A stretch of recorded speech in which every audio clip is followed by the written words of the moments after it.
welcome back to Fitness Philadelphia. I'm Dr. John Herding here, and today we have Justin McClintock from Feel Strong Fitness on the podcast. Welcome, Justin. Thanks for coming on. Thank you for having me. I appreciate it. Yeah.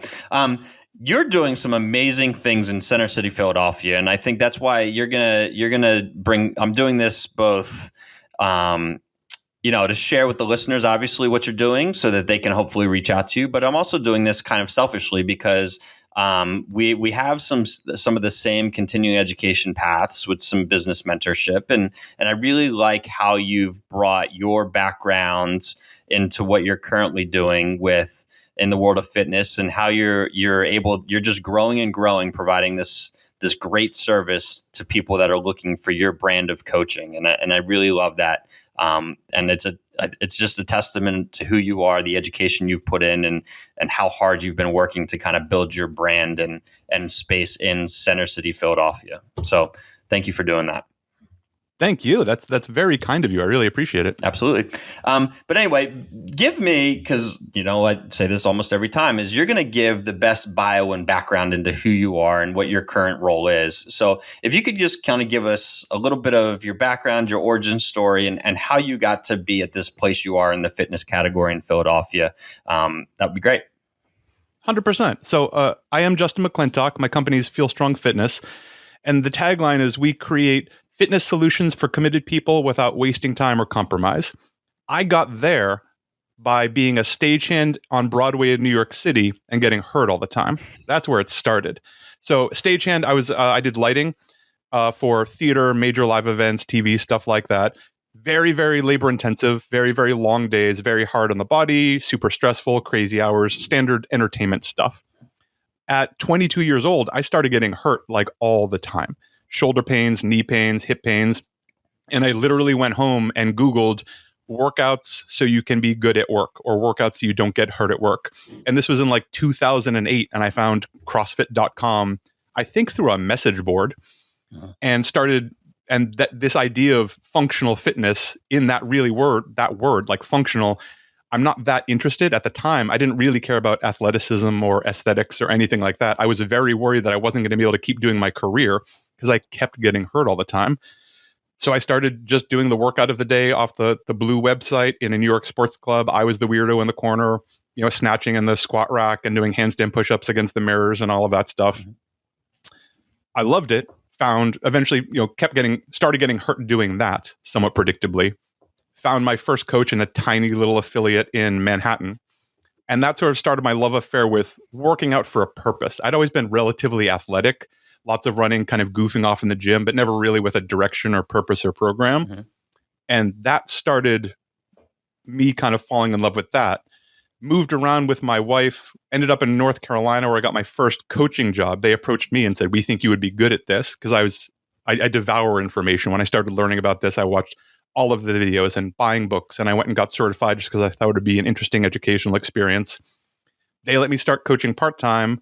I moved to Philadelphia, I think 9 years ago. I think it was like 2013 or 2014, and very quickly found a gym that I loved because of the coaching. Other places maybe had slightly shinier facilities, but I thought their attitude toward coaching and education was really, really strong, and almost instantly decided I was going to hustle my way into a part-time job. And as soon as I did that, I decided I could make it a full-time job. And I remember coming home and talking to my wife and sitting down and having a very serious conversation of like, I would like to take, if you're okay with it, a gigantic pay cut for the next 18 months.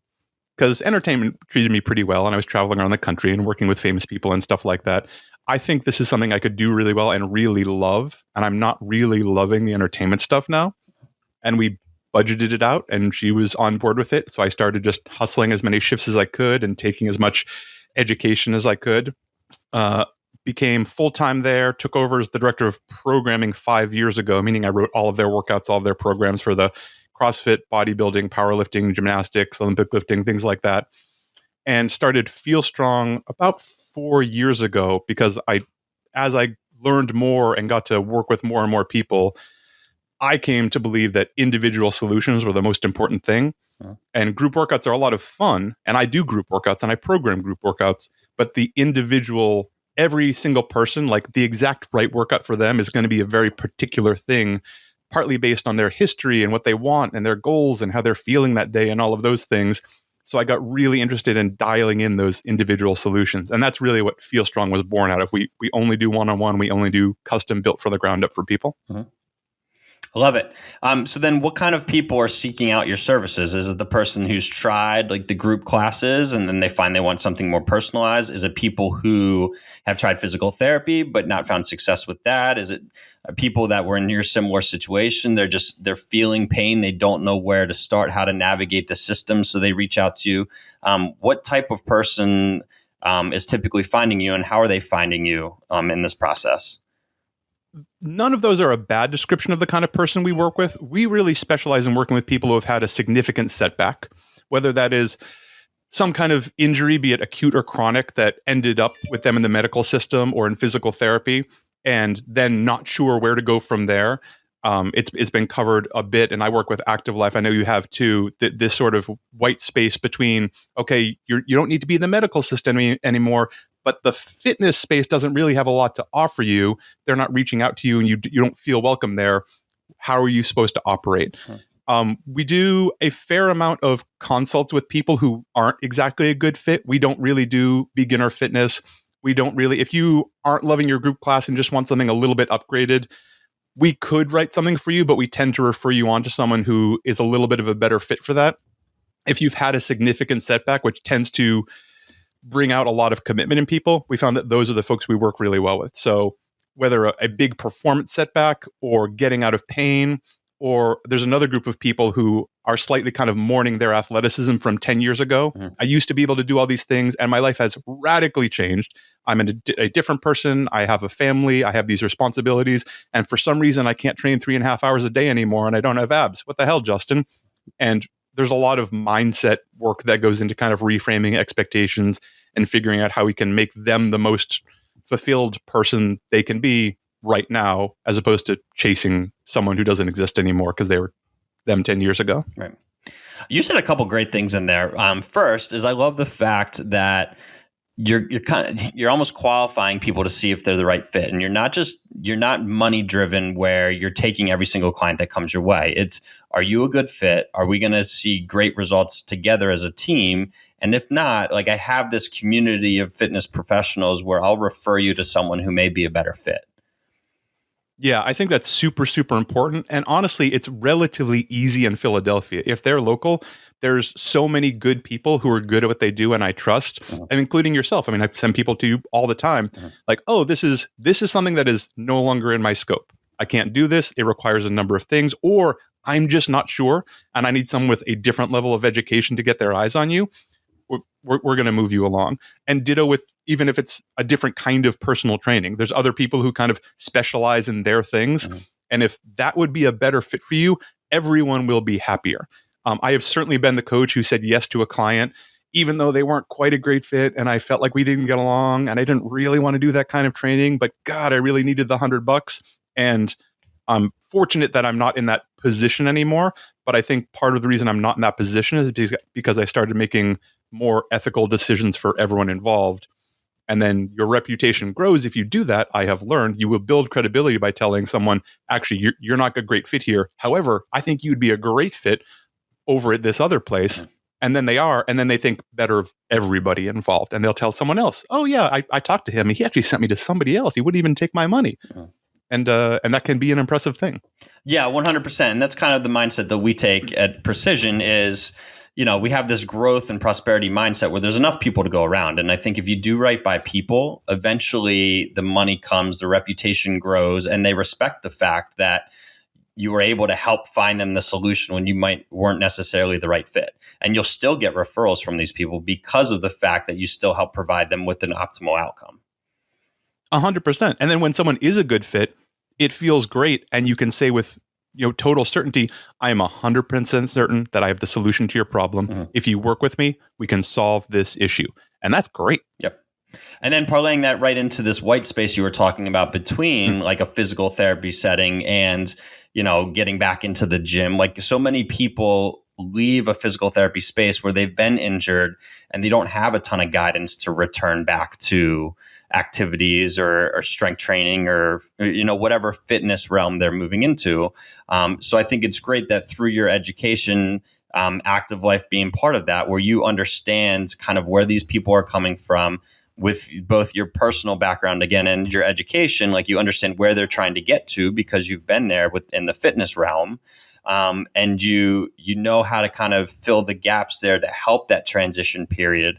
Or if somebody was in your situation where they're always getting hurt at work or something, you understand enough where this is when I need to refer out because of some red flags that are above my education level. But then I also understand how to deal with some of these things like a common tendinopathy where you might not necessarily need PT for this. It's just we're looking at the research and loading, which is something well within my practice and my education. Loading seems to be what's helping these tendinopathies at this point. I can certainly take care of that. 100%. I tell people that one of the reasons I think that I'm a pretty decent coach is because nothing ever came naturally to me. And I made lots of mistakes and I got hurt a lot and it wasn't easy. I was never the super athlete where everything was just fine. I had to really, really, really work. And I've rebuilt every movement I do several times. So when someone comes and it's like, my squat just doesn't feel right. I was like, let's see which one of my terrible squats you're doing right now, because I've had several.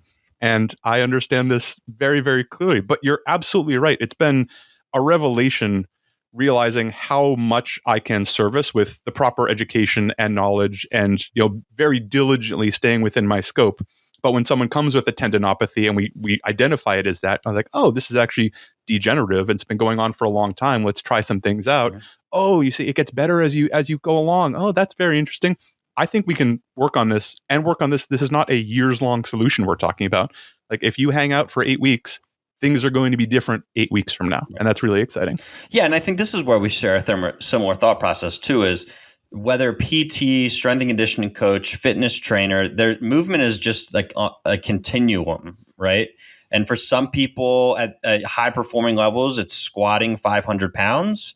At other levels, it's sitting onto the toilet. But the biggest thing, and I think between you and I think it's where does this person fit on the spectrum? Do I have the education to treat them? Do I know how to tweak a squat pattern to help them work through whether it's an injury or just fixing poor mechanics that could lead to an injury to help them achieve optimal fitness? It's where on the spectrum do these people fit? Does my education level serve them, and then helping them achieve their goals? 100%. It is an almost infinite progression. Every exercise can go up or down the sort of scale forever, basically. There's always another version of what we're working on. We just need to figure out the right version for you, which of course depends on your goals and the stimulus we're trying to achieve, right? Like maybe squatting 500 pounds might be exactly the right thing, especially if you are trying to compete in an elite powerlifting meet and you have a training history of 10 plus years and you're really healthy and things look good, then yeah, 100%. I am not against it. But if you're someone who has to warm up before they get out of bed every day, we might not start with bilateral squatting at all. There might be other stuff we need to do, but if you break it down, we're still doing a quote unquote squat. We're just moving up and down that scale in the squat family, finding exactly the right thing for you today. And that's an important lesson for both young up and coming professionals and for potential clients too, is there is no right or wrong exercise. It's where on the spectrum in this family of squat patterns do you fit, right? And so there's no absolutes in fitness. So if you're coming back from a physician or someone that says you shouldn't ever squat again because you have low back pain, that's not something you or I necessarily agree with, right? We need to just find the proper input on the spectrum in the squat family to help you achieve that pattern, because that's just a normal everyday pattern that you're going to be doing in life anyway. So how do we get you into the positions to make sure you're performing them at the most optimal levels? 100%. And there are certainly more and more, which is very exciting, but educated physicians around movement now, but that you shouldn't squat, you shouldn't lift more than 5 pounds, no more deadlifting, like all of these things. I will typically arm a client with a couple of questions when they're heading in for something medical. If they're like, my back hurts again, I'm going to see my doctor. I was like, great, I'm on board. You should definitely see your doctor if it hurts this much. Should they ask them what you can do and what you should do?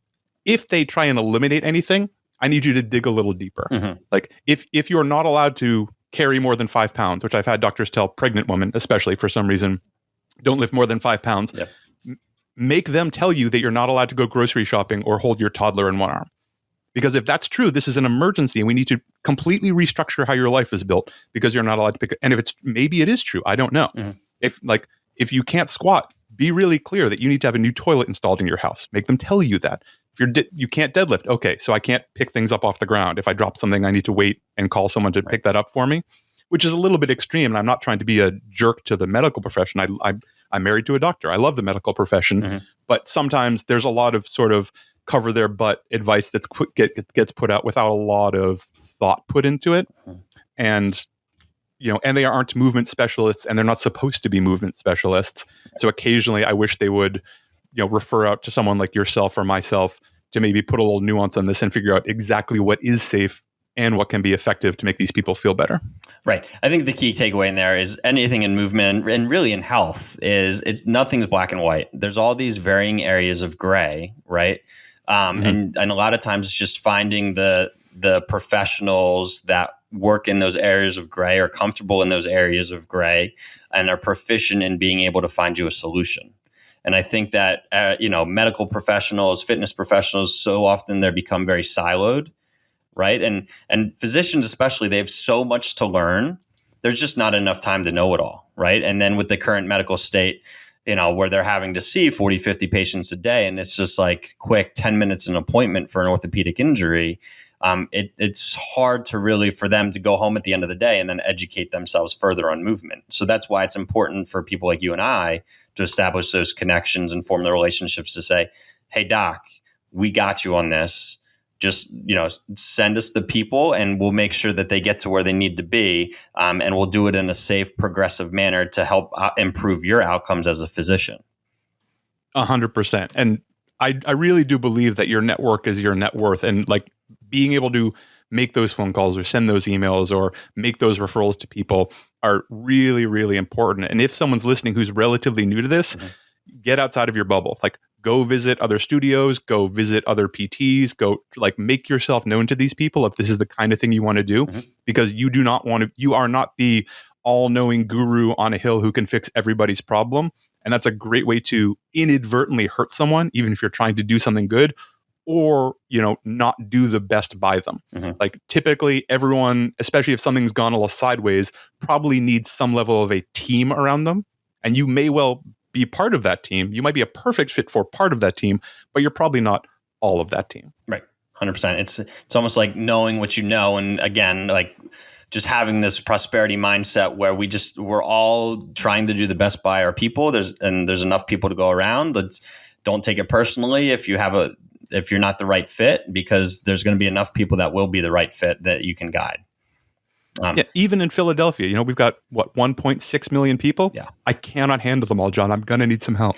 And like you said, there's so many great fitness professionals, and even in taking classes from other people or getting programming from other people, that's continuing education for me, because I'm not the best at programming certain aspects of fitness, and I have people that are better at that than I am. But every time I've seen a new program that someone writes or experienced a certain exercise class, like, it's been a huge learning experience to both help myself understand movement personally, but then see where all of my clients are trying to get to, and seeing, and then even the coaching aspects of it. How is this person utilizing their word to get their point across to guide this person to where they want them to be? It's a huge learning experience. And that's one of the things, if I may, that I think make you and your team so valuable, is that you do this stuff. You are experienced. You do move. You do train on a regular basis. You do seek these things out. And I say this to coaches all the time, like, you better have a coach or at least follow a program. Don't just do your own thing. You need to move. You need to feel what these things feel like. If you have someone that you're about to assign a program to and it involves an exercise you've never done before, I don't think that's super appropriate. I think you should at least try it out, because they're going to ask you, how do you set this up, and where do I put my knee, and what is it supposed to feel like? And, as an experienced mover, you can probably figure it out relatively quickly, but you need to figure it out. So you can tell them and show them, and not just be, reading out of a book and telling them to do certain points of performance that you maybe don't fully understand. It's really interesting. I helped teach a sports performance physical therapy elective at Widener for their third year, last year PT students. And what part of that class is they have to write a program, but they have to do the program. And when they have to do their own program, and for a lot of these kids, it's the first program they've ever written. When they do that program and they see what their 5 sets of 8 safety bar squats does to their legs for the next week, that, it's really enlightening, because they're they've never written a program. Some of them don't work out a ton, but when they experience their own program that they wrote, it's really eye-opening to say, oh wait, this needs to be brought back a little bit. And most of the time it's overdosing versus underdosing. 100%. Just pouring everything in the cup and be like, here, take more of this, take more of this. Like, whoa. Dosage matters a lot. Yeah. Especially if they haven't been doing this a lot.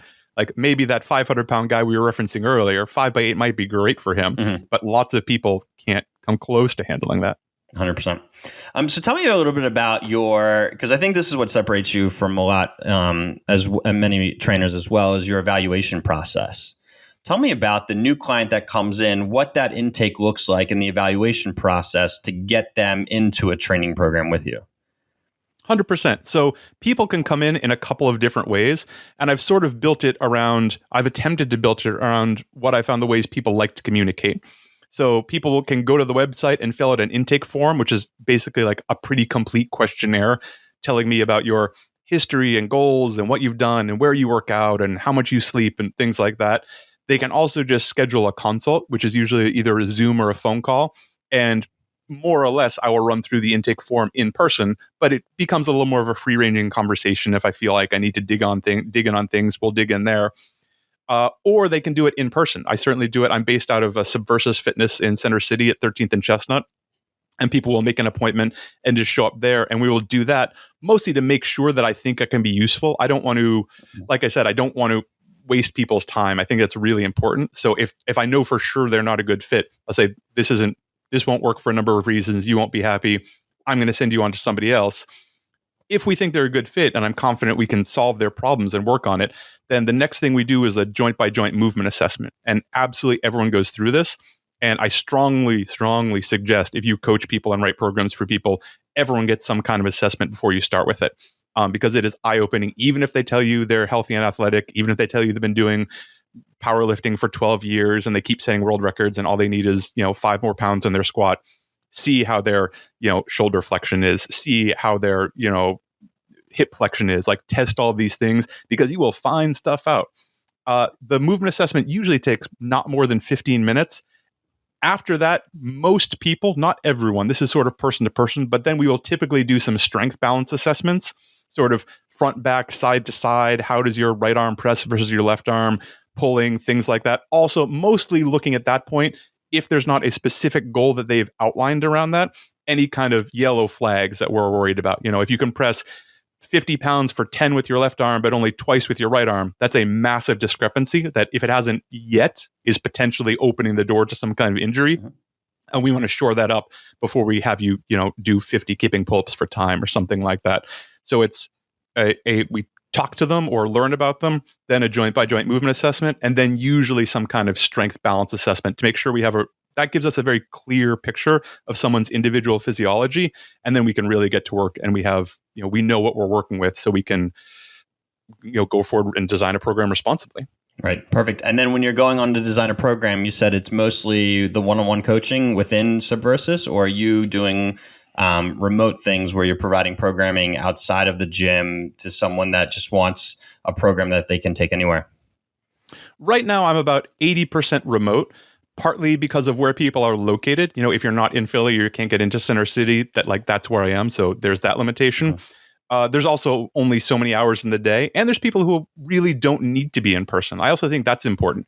I think personal training is super valuable, and having the eye of a coach on you while you're moving, watching every single movement, being able to change things, or even the more valuable thing I think is, watching someone do a couple of reps and realizing, this isn't going to work. Mm-hmm. Everything I wrote for today, you're walking funny, you're tired, you've already told me about the fight you had with your wife, everything's falling to pieces. We're tossing this entire workout out and I'm designing something new because this is inappropriate. We're going to kill you if we do this. Mm-hmm.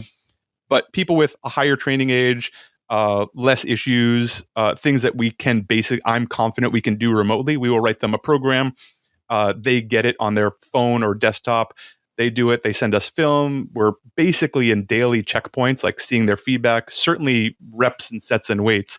But I always tell people I'm more interested in how it feels. Like, let me know what it felt, good, bad, or otherwise. That's what I really want to know, as well as a fair amount of video assessments. People, with phones are so easy now. People can just take videos of themselves moving, send it to me, and I will bounce back an assessment of the good, the bad, and the ugly. I love it. I love it. And you mentioned something in there talking about the readiness and why one-on-one personal training is so valuable very often, because you'll be able to tell, or you'll be able to just switch a workout on the fly with some of the readiness factors.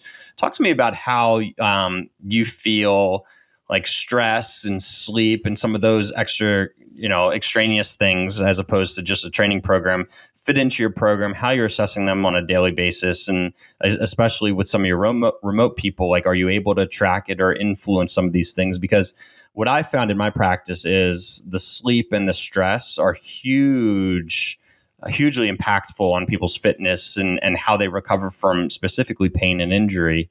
How are you finding those things impacting your program, and what are some of the ways that you're able to influence them both remotely and in a one-on-one situation? It is gigantic. We talk about sleep, diet, stress. So those three things, that is probably the load you're carrying around during the day. Like that is what is mostly either a little or a lot or somewhere in between, but that is the load you're carrying. And then I'm going to try and dump a little bit of fitness load on you, but it depends how much room you have left in your cup, right? Which is, so if I had written this huge workout, you came in tired, stressed, you ate terribly, you had an awful fight with someone that you care about, like your cup is almost full to the top with stress. So I can only add a tiny bit more, because if we tip over, usually it's, if we're lucky, it's only burnout or fatigue, but it's possibly injury or something, catastrophic, which we never want to get into. So it is absolutely everything. Checking with people on a really regular basis about how they slept, how their stress level is, how they're eating, how they feel about their diet is really important. And I found for coaches, the more you have these conversations, the easier they get. Sometimes coaches feel like they're being intrusive or too personal or something like that when they're asking about their life or asking about work, but it can really open the door. I had someone earlier today who was moving just a little slowly. It just wasn't, things weren't as snappy, things weren't quite right, taking longer between sets, seeming distracted. And we took less than 3 minutes to unpack something, found out there's a huge family drama going on that they didn't feel like they could mention earlier or didn't want to mention. It was, and I just changed the rest of the workout so it wouldn't destroy them, because they're already wound so tightly and they have so little to give. Not in a, which I don't mean as an insult. It's just they're carrying around all of this stress that we can only add a little bit more to be effective and still make progress with them. If I tried to give them, that 5x8 safety bar squat, it's going to kill them. It might, well, not kill them, but it would hurt them. They would probably be out for a couple of days, and they would leave feeling worse about themselves, which is really the last thing I want anyone to do. Doing it remotely is a little bit harder. We do check in with people on a very regular basis, and it's one of the reasons that I hammer asking people for feedback about how things feel. Like, what you did for the sets and weights is potentially useful, especially if I know your history with these things. Oh, well, John usually squats 150 pounds and he squatted 70 pounds today. Something's going on. I'm going to ask about this. But if you say, this is all I had, I just don't feel like it. Like, even the bar felt heavy today. I know you said 5 sets, but I did 3 and just moved on. Oh, this is important. We might have to adjust the next couple of days just to make sure you can recover from the rest of your life. My program may be perfectly well designed for John of 3 weeks ago, but John of today is not John of 3 weeks ago. And that takes some adjustment. So a lot of checking in and a lot of not judging people, but kind of directing them to ways that can possibly lower that stress level, improve that sleep, upgrade their diet, etc. Yeah. And you said there's a couple of things I want to touch on in there, but I think the role of, you have to remember what our title is. It's coach, right? So very often, I think people, and if I'm completely off base on this, let me know, but I think people just look at fitness trainers as, I'm just going to go, I'm going to get a great workout. I'm not going to have to think about my workout. I just want to go get crushed and get a good sweat in. But taking a step back, what we really are we're coaches. And in your position now, with the way that you've decided to take your business, is you're almost like this lifestyle coach that uses fitness as the tool to help improve people's lifestyle and overall well-being, right?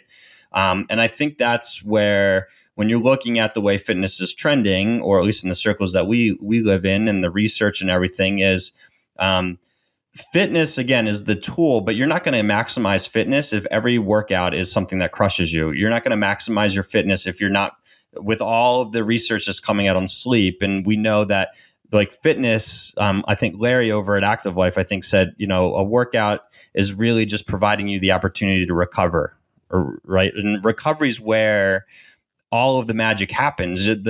The magic doesn't happen in the workout. The magic happens if you're providing yourself the ability to recover and rebuild after you tear yourself down during a workout. So bringing it back, when you're talking about drops of water out of the bucket, it's our role of fitness professionals to coach people in some of these lifestyle changes, because everybody seems overstressed now. Most people aren't sleeping like they should.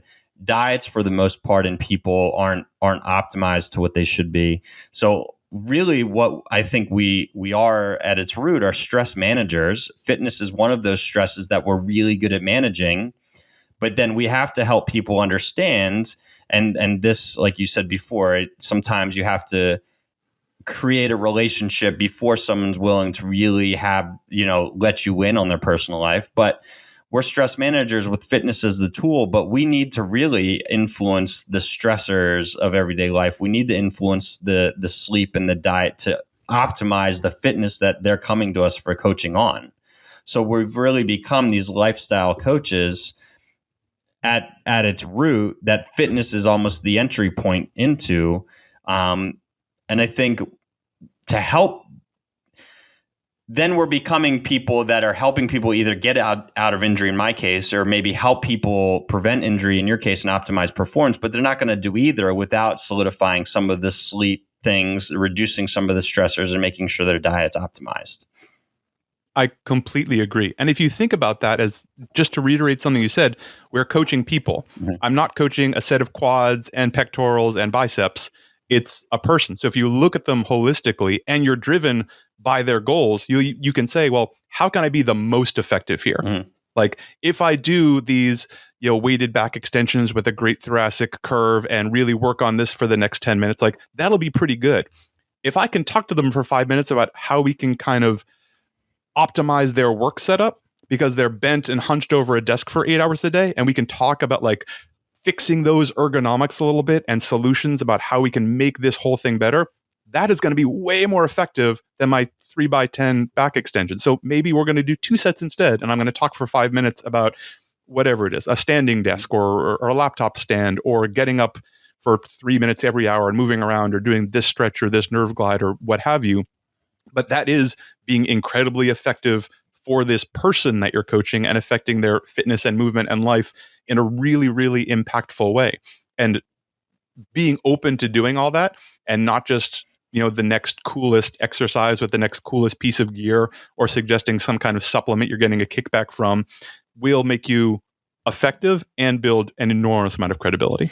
And I do think some of that falls back on the client too, is they have to understand that they're now paying a premium for a service, and they need to be receptive to some of these coaches' changes, and not, have the expectation of just getting crushed in every single workout. Mm-hmm. Completely. And those people definitely fall in the camp of folks that we typically won't work with. Yeah. If they aren't open to potentially making changes, if we say, well, what if we, need to work on your sleep? Are you open to that? If we feel like we need to refer you to someone to talk about nutrition, are you open to that? Are these things that you would at least have the conversation? Mm-hmm. And if they're like, no, I want to come in, shut down, go hard for 55 minutes and go out, be like, I understand. I'm not for you. You're not going to have any fun. I'm going to keep talking to you, and you're going to get angry about it. We're going to send you on to someone else. Right. I love it. That's good. So talk to me a little bit about, so you said you're still doing, you have this great relationship with Subversus, and that's, Wiley over there. I think he's doing some great stuff, both inside and outside of the world of fitness. You've also been able to kind of keep on some of the, like the group coaching stuff. Mm-hmm. And are you still doing programming there as well? Yep. Right. So I love how you've been able to bring together the one-on-one, the remote, but still kind of dabble in the getting the reps under your belt for the programming for the group classes and coaching the group classes, because I feel that like that's where you really dial in some of like just the coaching cues too, because you learn how to communicate with all these different people. And I just think it's great that you've been able to work together with Wiley to create this great, safe fitness space, offering all these different services to so many different people. It's really a remarkable gym, and he deserves a lot of credit for creating that. He started with, these are the big goals and these are the kinds of things I want to do, and then let coaches, for the most part, kind of fill in all of the details. Oh, if you want to do that, which is something I'm very good at. I feel like I sometimes lack the giant overarching vision. But if you're like, well, this is the thing, this is the giant idea, I can understand the details of what make that up very, very clearly. And that might come from the entertainment stagehand thing of breaking giant projects down to sort of, oh, well, that's these 3,000 steps. I understand exactly how to do this. And I do think that coaching group classes is very valuable as a tool, and it makes you a better coach, because if you seek to do it well, you have to be extremely effective in very little time. One-on-one is a different kind of focus where there's nowhere to hide and you have to have your act together, and you can't ignore someone because it's one person. Group, occasionally, if you do it poorly, you can not talk to someone or avoid solving a problem, which is maybe the bad side of it, but it makes you be super effective. You watch someone do 1 or 2 reps, they need feedback. They see you watching. How effective can you be in the next 15 or 20 seconds so you can go watch the next person and also be effective, but also kind of be watching that person take your feedback and maybe make a correction and go round and round. And putting those in place has been really a lot of fun, as is designing the programs. I like group classes. I think group classes are excellent. And I think the magic of group classes is really the group, which most people who have done it for a while, they understand. If you've worked out with a group and done the same workout alone, you're like, there's just, the energy is different and the motivation is different. And I start building these friends, and that, at 6 a.m. on a Thursday when I don't feel like getting up, I know that if I don't go, Derek is going to send me a text and say he was there and I wasn't there. So I'm going to show up. And there's an accountability built in there too. And we have a fair amount of people who move back and forth from, they'll do some one-on-one training either in person, or they have a program built for them that they'll do in the gym. We also have facilities where you can do your own individual programming. And then they'll take a couple of group classes a week for, the cardio and the conditioning, but also primarily, the socialization and having fun with fitness, which is also a really important part. It should be fun at least some of the time. Yep. Yeah. So that's a great shout out to Wiley. But I also think it speaks to a point you brought up, is how these different realms of fitness can complement each other. You don't have to go solely, oh, you know what, I'm going to do one-on-one training for a while, or I'm going to do remote programming for a while. Or, you know what, now I'm just kind of feeling group fitness because I want the social aspect of it. I think if you find the right coach, again, to kind of coach you through it, you can find a way to fit all of these different things into your fitness program. And it doesn't have to be an either or. It can be, where are you at this current place in time? How are you feeling about it? I think the key to fitness really at its root is also consistency, right? It's like managing stress and being consistent. So it's okay to ebb and flow, and one month feel like you're doing this and another month feeling like you're doing this. But I think consistency is key, but also making sure that you have a coach to guide you through that process, because it's not just random stuff you're throwing at a wall and not really seeing change. You're just moving and getting a sweat. With a good coach, you can work all those different aspects of fitness into the program in a progressive manner to make sure that you see the change that you want, while fulfilling maybe some of the other psychological needs you need for fitness programming. Completely. And being aware of that, I think, is part of assessing somebody. I have two relatively new clients who just came on in the past couple of weeks, and both of them have been doing 5 to 6 group classes a week. And we talked about it, and they have some significant pain and things that we're trying to get out of that is going to require some really specific work. But while we were designing it, listening to what they said, I said to both of them, one of my guiding lights is not taking all of these group classes away from you. I would like to find a way, and it may involve me calling your gym owner or whoever writes the programming and seeing if they're open to having chat about this stuff, because I think you being there is incredibly important to your overall well-being and how you feel about yourself and the energy you have during the day. We need to keep a couple of these in your life, but we also need, I need 3 days, and we'll give them 2 days. and maybe I write part of that, or we adjust things, or we find a way that everyone can play nice together, because that can be a really big part of it. And if you have a coach who is driven again by those goals and by being effective and has that growth mindset, isn't worried about, I love it when people call and ask what I'm doing. Can we work with this? Whether it's a physical therapist or another coach, or I had a running coach call who, this client is going to work with this running coach and they want to know if we could work on this kind of thing, or do you think this is safe, or this is a good idea? And I didn't think, oh God, what I can coach running. I know how to run. I've run before. Why aren't they talking to me? Absolutely not. This is a running specialist. I would not call myself a running specialist. Like, super cool. You're working with this person and they're open to talking to me about making them stronger and making sure we don't inadvertently, put their knees through 27,000 extra reps of flexion in a week. Yeah, I'm 100% on board. And that's great. Like, I love the fact that they're coming maybe from another gym and you're going to call the gym owner to help collaborate. Yeah. And again, with the running coach, I think it's just great. And hopefully they're all receptive when you call them, and they're understanding you're not trying to steal people from them. It's just a collaboration to make sure the client gets what they need. But I love the fact that you're not hesitant to call their gym owner to make sure that you're on the same page and making sure the client gets what they're looking for and what they need. And leading, if you're thinking of doing something like that, my suggestion would be, presenting it truthfully as how it is a huge win for the person you're talking to. And this is partly how Feel Strong has become based out of Subversive Fitness so successfully. Mm-hmm. Is one of the things that has always been super important to me is making sure it is a huge win for Subversive Fitness, the business. Like, they make money, they get people, they get more eyes on this stuff. They do much better because of what I do. And that's really important. And then it's a relatively easy sell. Same thing if you're calling another gym. It is not that your program broke somebody and I'm trying to fix them and you don't know better. Like, you're not going to get anywhere that way. Mm-hmm.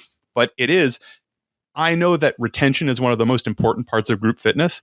I have someone who's been hurt over and over again, and I'm partly a pain specialist. It's one of the things I do. They seeked me out. They sought me out to help them get out of pain. However, what you do makes them really happy. I want to get them back in your class. I want them to stay in your class. Mm-hmm. I want them to stop getting tossed out of it. They have some individual needs I can help with. If you're open to working with me, I want to make sure that they're a member for as long as they want to be a member for. Yep. And then it's a very simple, straightforward conversation. Mm-hmm. Absolutely. And that's some of the marketing. I think that's probably how I came to know you, is like, we use that, some of the similar, it's not even sales, but just a similar conversation is like, Justin, how can we improve what you're doing in the gym? And this was before you even started Feel Strong. It was like, how can we make sure that your people are staying active in the gym by communicating and maybe offering some little simple tweaks here and there based on what pains they're having? But how do I make your service even better by supporting what you're doing in the gym? And it's incredibly valuable. And I remember that when we had some younger coaches too, who we would basically give them, cheat sheets every week for, here's the people. This is precision says this, but this person is a go for this, is a yellow light for this, is a red light for this. This is what we're doing. And then they start to understand how these things work together. Maybe not on a very deep anatomical level, but they understand that, this person, their back is hurting this kind of flexion, so we're not picking up off the floor. We're only lifting off of 8-inch blocks for today. Because they can only. Okay, I understand. So the next time someone rolls in like that, that's at least somewhere in the back of their lizard brain is, I wonder if this would help this person a little bit. And their toolbox grows and grows because they're exposed to better professionals. Yep, love it. Good stuff. So we end all of these podcasts with a final 5 rapid fire questions, just to give people more insight into who you are as a person. And usually it's just a fun way to kind of end the show. I love it. Cool. So number 1, what would be your walkout song? Oh God, that's a really good question. It's embarrassing, but I think it would be John Cena's entrance song. And because it's this hilarious, bop, bop, bop, and I don't watch wrestling, but for some reason I heard it several years ago, mm-hmm. and it just completely hyped me up. So I will absolutely put that on if I need a little jolt or something like that. Love it. What's your favorite exercise? Back squat. I love a bilateral back squat. I'm kind of built for it. I'm a little bit thick and I have really strong legs, mm-hmm. and I can just go, and it's a place where I can shine and feel strong. So it makes me feel really good. Love it. If you had to eat one food for the rest of your life, what would it be? Oh, it's so embarrassing. It's pasta with butter. It's all I want. Pasta with butter and too much Parmesan cheese. I mean, that sounds pretty good. Yeah. Yeah. What's your guilty pleasure going off of that? Ooh, that's a really good question. Guilty pleasure. I think the guilty pleasure might be Scotch.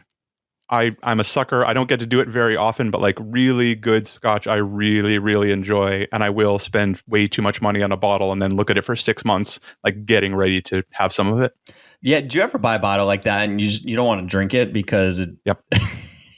Like I feel bad. I'm like, what am I doing? I'm not a collector. Yeah. Like, what's going on? Like, this is what it's there. But somehow, like, the occasion is never special enough. Yeah. Absolutely not. Absolutely. I'm special. I deserve this. I'm going to have one. But yeah.